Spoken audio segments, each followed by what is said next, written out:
नमस्कार विद्यार्थी मित्रांनो, नर्सिंग नोट्समध्ये आपले स्वागत आहे। आज आपण बघणार आहोत प्रश्न दुसरा टिपालिहामधील ऑक्सिटोसिन। ऑक्सिटोसिन हा एक संप्रेरक आहे जो प्रसूतीसाठी किंवा गर्भाशयाचे अंकुचन मजबूत करण्यासाठी किंवा बाळाच्या जन्मानंतर रक्तस्राव नियंत्रित करण्यासाठी वापरला जातो। ऑक्सिटोसिनचा वापर अपूर्ण किंवा धोक्याच्या गर्भपात असलेल्या स्त्रीमध्ये गर्भाशयाच्या अंकुचनांना उत्तेजन देण्यासाठी देखील केला जातो।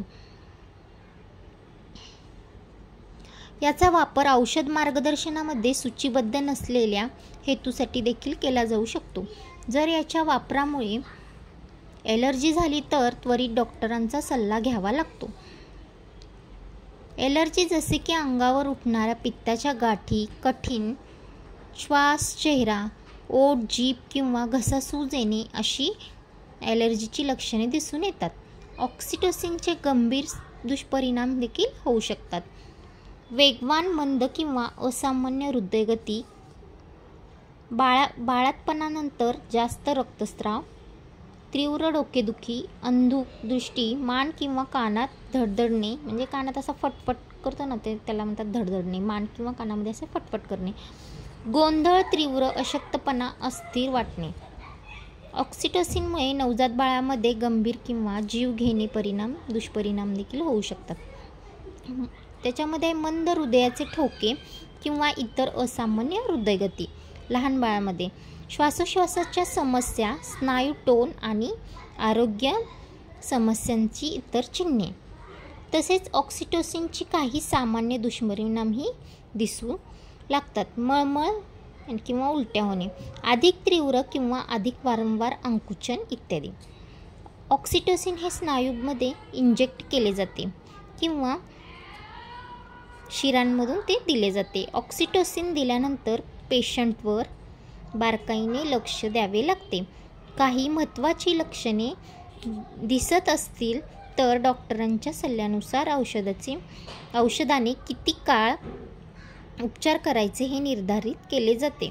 तर त्याच्या लक्षणानुसार ऑक्सिटोसिन किती प्रमाणात द्यायचं, किती वेळ द्यायचं हे ठरवले जाते आणि त्यानुसार ते देण्यात येते। स्तनपान देणाऱ्या महिलांसाठी ऑक्सिटोसिनचा वापर करावा की नाही यासंबंधी डॉक्टरांचे मार्गदर्शन घ्यावे। म्हणजे ऑक्सिटोसिनचा जेव्हा वापर करायचा असतो त्यावेळेस हे स्वतःहून न करता तर डॉक्टरच्या सल्ल्यानुसारच तो घ्यावा। सामान्यतः स्तनपान देणाऱ्या महिलांसाठी हे सुरक्षित असतो। तसेच गर्भवती महिलांवर सौम्य परिणाम होतो।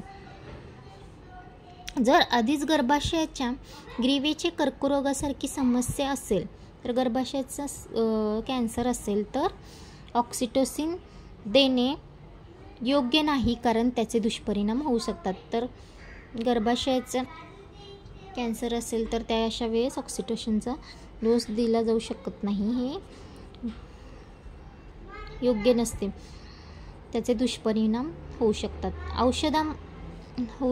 तसेच काही औषधांसोबत ऑक्सिटोसिन घेतल्याने गंभीर समस्या देखील उद्भवू शकतात। तर काही म्हणजे ऑक्सिटोसिनचा वापर दुसऱ्या औषधांबरोबर केला तर त्याचेही दुष्परिणाम होऊ शकतात। असे पर्टिक्युलर औषधांची नावे आहेत की ज्याच्यामध्ये ऑक्सिटोसिन दिलं तर त्याचे दुष्परिणाम होतात।